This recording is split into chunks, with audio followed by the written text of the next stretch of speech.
नमस्कार, SBT news में आपका स्वागत है। पेश है 19 जुलाई बुधवार सुबह 6:15 बजे राजस्थान की बड़ी खबरें। प्रधानमंत्री नरेंद्र मोदी ने कहा कि एक तरह से एनडीए अटल जी की एक और विरासत है जो हमें जोड़े हुए है। एनडीए के निर्माण में आडवाणी जी ने भी बहुत अहम भूमिका निभाई थी और वो आज भी हमारा मार्गदर्शन कर रहे हैं। हाल ही में एनडीए के गठन के 25 साल पूरे हुए हैं। ये 25 वर्ष देश की प्रगति को गति देने और क्षेत्रीय आकांक्षाओं को पूरा करने के रहे हैं। एनडीए के घटक दलों के साथ मंगलवार को हुई बैठक को प्रधानमंत्री नरेंद्र मोदी ने संबोधित किया। उन्होंने कहा कि एनडीए को 25 वर्षों की इस यात्रा के साथ एक और संयोग जुड़ा है। ये वो समय है जब हमारा देश आने वाले 25 वर्षों में एक बड़े लक्ष्य की प्राप्ति के लिए कदम बढ़ा रहा है। ये लक्ष्य विकसित भारत का है, आत्मनिर्भर भारत का है। राजस्थान की पूर्व मुख्यमंत्री वसुंधरा राजे ने कहा कि मौसम और मनुष्य बदलते रहते हैं, दोनों पर विश्वास नहीं कर सकते हैं। यदि शिव जी पर सब कुछ छोड़ दिया जाए तो भी काम पूरा हो जाता है।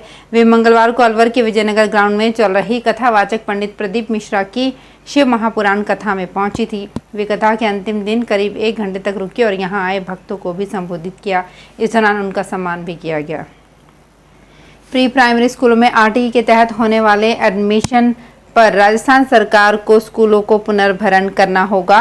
राजस्थान हाईकोर्ट ने यह आदेश स्कूल क्रांति संघ व अन्य निजी स्कूलों की याचिका पर सुनवाई करते हुए दिया। स्कूलों ने राज्य सरकार के सर्कुलर में उस नियम को चुनौती दी थी जिसमें सरकार ने कहा था कि निजी स्कूलों को प्री प्राइमरी में आरटीई के तहत एडमिशन देना होगा। सरकार इसका पुनर्भरण नहीं करेगी। जस्टिस इंद्रजीत सिंह की अदालत ने इस मामले में करीब 7 दिन लगातार सुनवाई करने के बाद राज्य सरकार के इस नियम को रद्द कर दिया है। वहीं सरकार को निर्देश दिए हैं कि वो प्राइमरी एजुकेशन के तहत ही प्री प्राइमरी में एडमिशन पर भी निजी स्कूलों को पुनर्भरण करें। राजस्थान का सरकारी स्कूलों में टीचर्स की कमी को दूर करने के लिए शिक्षा विभाग ने लेवल 1 और लेवल 2 के टीचर्स की कॉन्ट्रैक्ट पर भर्ती को अंतिम रूप दे दिया है। चयनित टीचर्स को अब जिलों का आवंटन कर दिया गया है। जल्द ही इनको स्कूल भी आवंटित कर दिए जाएंगे। ये सभी टीचर अस्थायी रूप से लगाए गए हैं। स्थायी नियुक्ति होने पर इन्हें हटा दिया जाएगा। शिक्षा विभाग ने हाल ही में सहायक अध्यापक लेवल प्रथम और सहायक अध्यापक लेवल द्वितीय संविदा भर्ती 2023 नियम बनाए थे। इन्हीं नियमों के तहत प्रदेश भर से कॉन्ट्रैक्ट टीचर के लिए आवेदन मांगे गए थे। बूंदी एसीबी टीम ने मंगलवार को आबकारी इंस्पेक्टर सुनील कुमार गर्ग को 6,000 रुपये की रिश्वत लेते रंगे हाथों गिरफ्तार किया है। गर्ग ये राशि मासिक बंदी के रूप में ले रहा था। एसीबी के डीएसपी ज्ञानचंद मीणा के नेतृत्व में इस कार्यवाही को अंजाम दिया गया। कांग्रेस 2024 के लोकसभा चुनाव में 370 सीटों पर ही अपने कैंडिडेट्स उतारेगी। लोकसभा की कुल 543 सीटों में से बाकी की 173 सीटों पर वो सहयोगी दलों को समर्थन दे सकती है। अगर ऐसा हुआ तो ये पिछले 5 लोकसभा चुनाव में पहली बार होगा जब कांग्रेस 400 से कम सीटों पर चुनाव लड़ेगी। विपक्षी एकता की दूसरे दिन की बैठक मंगलवार को बेंगलुरु में हुई। 2024 के आम चुनाव में भाजपा को हराने के लिए विपक्ष के 26 दल एक साथ आए हैं। बैठक में विपक्षी दलों के गठबंधन का नाम इंडिया तय किया गया है। इसका full form Indian national development inclusive alliance है। इसका ऐलान कांग्रेस अध्यक्ष मल्लिकार्जुन खड़गे ने विपक्षी दलों की प्रेस कॉन्फ्रेंस में किया। दिल्ली में एनडीए की बैठक से पहले रक्षा मंत्री राजनाथ सिंह के आवास पर बीजेपी के सीनियर नेताओं की बैठक हुई। मीडिया रिपोर्ट्स के अनुसार बैठक में संसद के मॉनसून सत्र की रणनीति पर चर्चा की गई। बैठक में संसदीय कार्य मंत्री प्रहलाद जोशी और केंद्रीय मंत्री पीयूष गोयल, अश्विनी वैष्णव और अन्य नेता मौजूद रहे। बेंगलुरु में विपक्ष की 2 दिन की बैठक मंगलवार शाम 4 बजे खत्म हुई। इधर दिल्ली के अशोका होटल में नेशनल डेमोक्रेटिक अलायंस में शामिल 38 दलों की मीटिंग शुरू हो गई है। इसकी अध्यक्षता प्रधानमंत्री नरेंद्र मोदी ने की। केंद्र सरकार के 9 साल पूरे होने पर यह बैठक बुलाई गई है। महाराष्ट्र के सीएम एकनाथ शिंदे, शिवसेना की ओर से और एनसीपी के बागी गुट के नेता अजीत पवार, प्रफुल्ल पटेल पहली बार बैठक में शामिल हुए। प्रफुल्ल पटेल पटना में हुई विपक्ष की पहली बैठक में भी शामिल हुए थे। शिंदे उद्धव ठाकरे से बगावत के बाद एनडीए में शामिल हुए।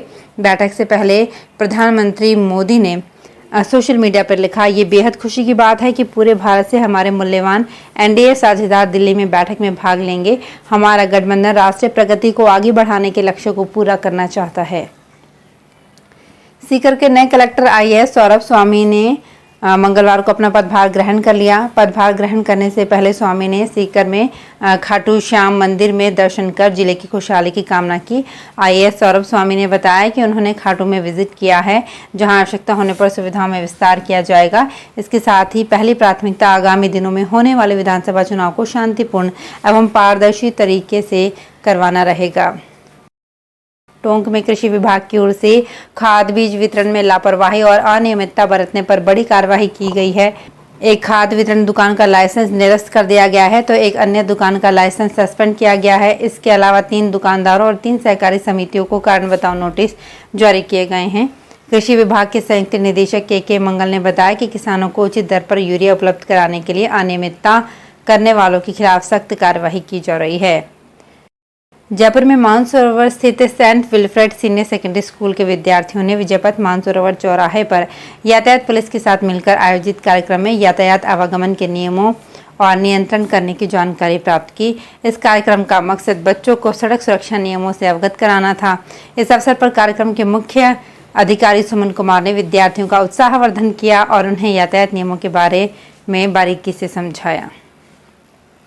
राजस्थान नर्सें संयुक्त संघर्ष समिति सीकर की ओर से कई मांगों को लेकर श्री कल्याण राजकीय अस्पताल में अनिश्चितकालीन धरना प्रदर्शन किया गया। कलेक्टर को मुख्यमंत्री के नाम ज्ञापन सौंपा गया।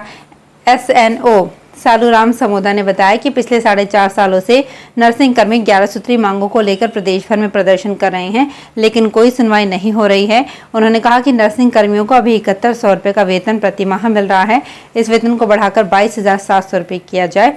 इसके साथ ही सभी नर्सिंग कर्मियों को जिला मुख्यालय पर नर्सिंग कॉलोनी स्थापित कर सभी नर्सिंग कर्मियों को भूखंड उपलब्ध करवाया जाए और सरकारी आवास भी उपलब्ध करवाया जाए। महिला नर्सिस के लिए क्रेच की स्थापना की जाए।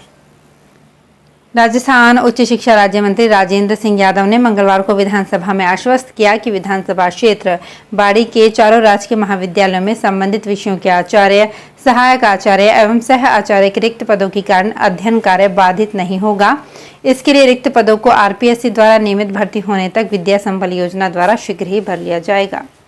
राजस्थान के आपदा प्रबंधन एवं सहायता मंत्री गोविंद राम मेघवाल ने मंगलवार को विधानसभा में आश्वस्त किया कि कोटा जिले में खरीफ फसल 2022 में फसल खराबे से प्रभावित किसानों में शेष रहे किसानों को भी दस्तावेजों की पूर्ति ही मुआवजे का भुगतान कर दिया जाएगा।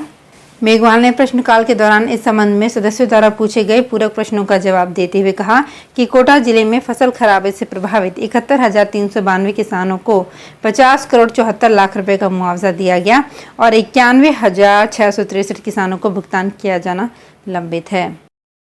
तो फिलहाल इस बुलेटिन में इतना ही। फिर हाजिर होंगे कुछ और बड़ी खबरों के साथ।